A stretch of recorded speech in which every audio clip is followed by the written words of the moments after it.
Hi, this is Elisha Wimberton here again with our Women's History Month acknowledgments. And today is very special as we end the month.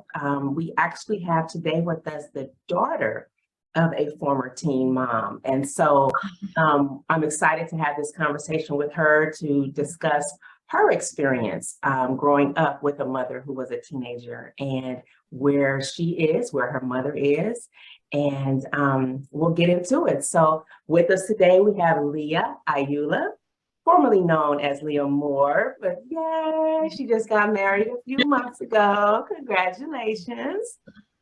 So Leah is a Pittsburgh native who moved here to Houston in 2014 with her lovely family, her mom, Melissa, her dad, Ian, and her two brothers. Then came a third one who keeps everyone young and updated on TikTok. They're a God-fearing family, a loving bunch, and they met a lot of people through Lovey's Pearls and their church, where we actually met. And that's also where she met her wonderful husband, Mr. Billy Ayula, who is also a member of our board of directors. So Leah works in healthcare as both a back office assistant at a family practice and the director of partnerships at a sleep education company, both family businesses, which is awesome. In Leah's free time, she enjoys cooking, watching movies, listening to music, and repping the Pittsburgh Steelers. Okay, let me pause here and say black and yellow, black and yellow. Especially because her husband is a Patriots fan, so she likes to throw that in his face. So welcome, Leah, welcome, welcome, welcome, and thank you so much for being with us here today. So tell us about yourself. Well, I think you said it all. Yeah, I'm a Pittsburgh native. I've been here for quite a few years now, so I guess you can call me Houstonian now. But yes, I do medical practice with my husband's family, and I just love to have fun, chill with my friends, and cook, and also go to church and love God and love my family. So yeah, that's all, I guess. And a wonderful family it is. So tell me about your experience growing up with a mom who was a teenager. And if you even knew growing up, I mean, I know you know now, realize what that is now, but did you even know growing up? My memory is very sharp when it comes to things like that. So I remember some things, and she's told me some things. I'm like, okay, that makes sense. But yeah, my mom was a teen mom, and not only just a teen mom, a single teen mom. So yeah, so it was really difficult for her. She grew up in a Christian household, and that was really hard for her parents to take that in, especially in her last year of her high school career. That was hard for them to hear, So it was a lot for my grandmother. My grandpa was different. He just kind of took her in and was like, we're going to do this. But it took a lot for my grandma to accept that. And it was a struggle for her. But even just growing up with the situation with my mom being a teen mom and being single at that, it was difficult just seeing her relationship with my father. And I was going to say that actually I have just reached out, or my dad just reached out to me at the age of 24.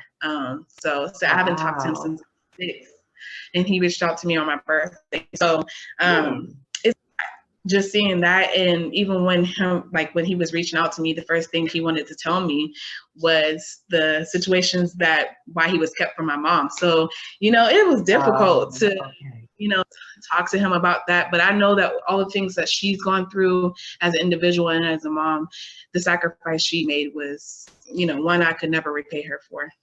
Absolutely, absolutely. So do you remember anything like her going to school, or by the time you were probably old enough to remember I remember.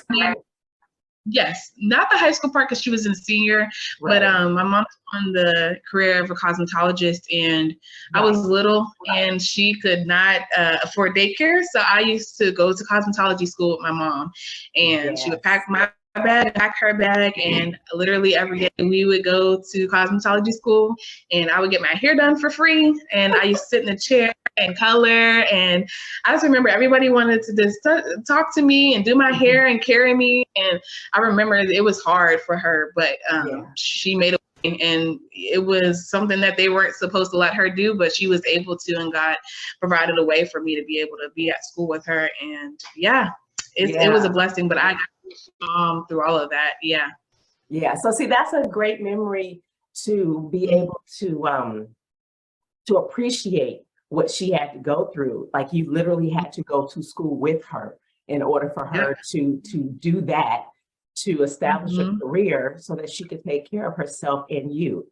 Like, wow, you know, that's amazing. And so you mentioned your dad reaching out to you, and I'm going to say this here, your biological dad, because the dad that you referenced in your intro, and the dad that I know, and the dad who is dad.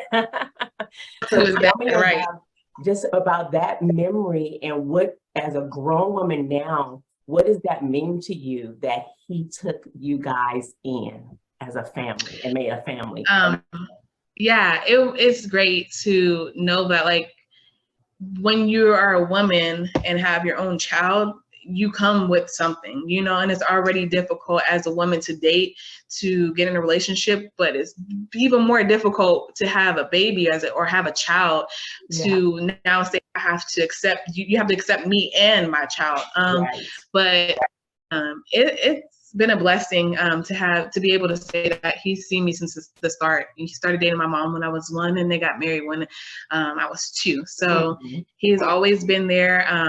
He had to walk me down the aisle, and he sent me this nice long message on my wedding day to just let me know, like, who would have even thought that I would be your dad, but to even have the responsibility and the privilege to walk you down the aisle. And it's amazing to see us from when they got married, I was in their wedding, to now. It's been an awesome journey. So to have a dad, it's been so great. Yeah. That is so sweet. Yes. And let me tell you, I mean, you if you don't know, you do not know that is not your biological father. I don't care what nobody say, that is your dad.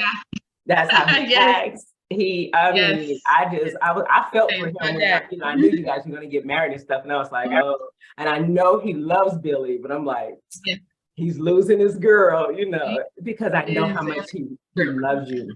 And so we just, you know, we'll give, you know, it's Women's History Month, but we want to give him a little bit of a shout out, because he, you know, he definitely did take in, because that's a fear that a lot of people put into teen moms. Excuse me.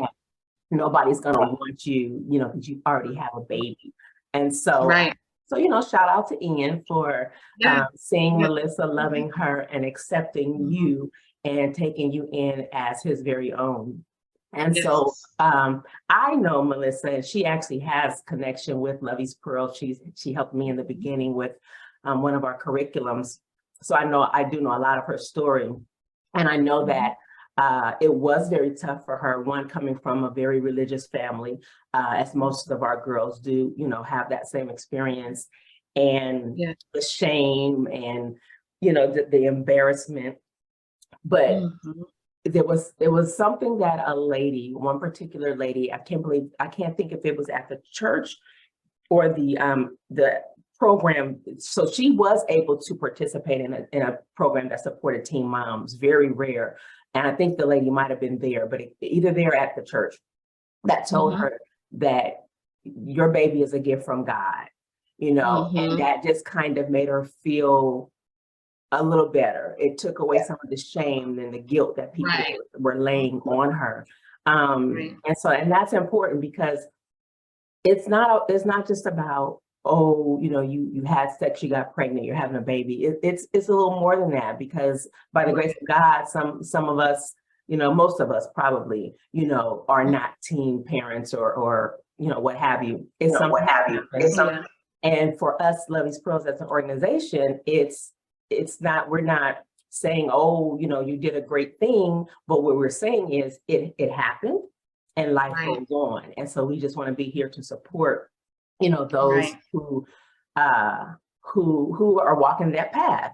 So one of the statistics, one of many, about teen parents is that their children will grow up and become teen parents as well.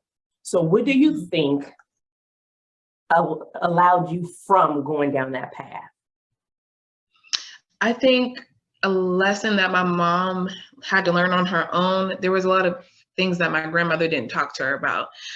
Periods, sex, any of those things. It kind of was just like by the book, learn it. Mhm, You know, this is how you do it. My mom didn't shy back about information about sex. She didn't shy back about the realness of pregnancy and how this happens. Wow. So I think her being raw and being open about her struggles and what she had to learn on her own is what helped me, you know, move past that and say, okay, I know this is how it goes. It's not a bad thing, but this is what happens when you move forward in this way. So it's important so women know and that teenagers know this is how things happen when you have sex, and just educate your children. So I think that her educating me is what really helped me grow through that. Awesome. That is so awesome. So you guys broke that cycle, or you did not become a statistic in that regard. Your mom went on to get married, had 3 more children, is still happily married, has a career. You know, so there's all these statistics that supposedly would be her life, excuse me, and yet she said no. She said no, that won't be my life.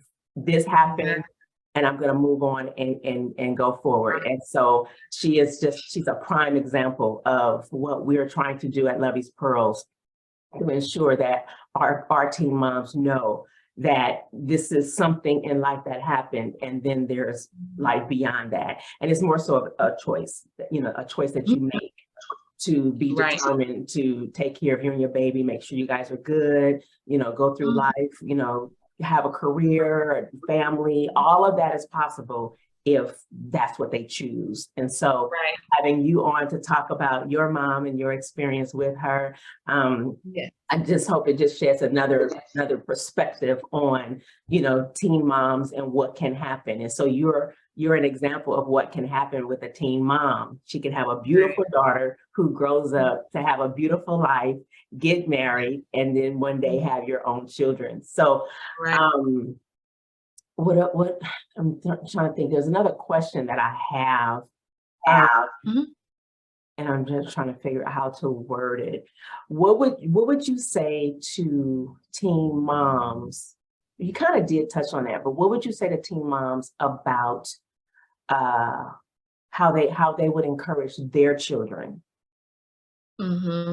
I would just say they can encourage them to let them know, like, you know, this is how I went through something, this is how I dealt with this, and educate them. I think that the thing was with my mom is that she didn't shy away from anything, and she had the information or the knowledge that she shared with me. I think that she would have been better prepared, had more knowledge, known what to do, and not been scared, you know? And it's important that we share these things with our children so that they know, like, hey, my mom went through this. I may not want the same story, or this is how I can better help this situation. So I think it's just honestly to be open with your children. I'm grateful that she was open with us, didn't shy away from her story. It wasn't a past that she was, you know, mad about or upset about, but she was like, this is my story and you're a product of that story, and it wasn't a bad one. So yeah, I would say share. Yeah, for sure. Awesome. Well, thank you, Leah, so much for being with us. I know your mom will love this, so she will be proud that you came on and spoke in such a great way. And so this will wrap up our Women's History Month acknowledgments for our organization, working with teen moms, empowering teen moms. It was important for us to acknowledge some former teen moms that have succeeded, and they shared about their children. The first child that made them actually a mother. And so having you on to wrap it up, being a child of a teen mom and sharing your story with us, I think we did good this month. So thanks again, and I'll talk to you soon. Bye-bye.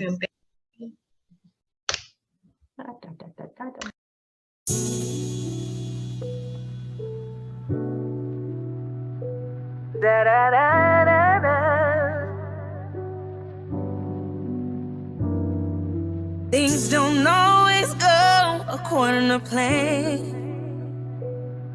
But believe me, I understand. Right here is where you take a chance. Empower your life. You were born to thrive. You don't have to face the world alone. When you need a safe space, you can't go wrong. Call in Love is Pearl. Call us when you need. Here at Love is Pearl. You're destined to succeed, and Love is Pearl. Love is Pearl. Da, da, da, da, da. And Love is Pearl.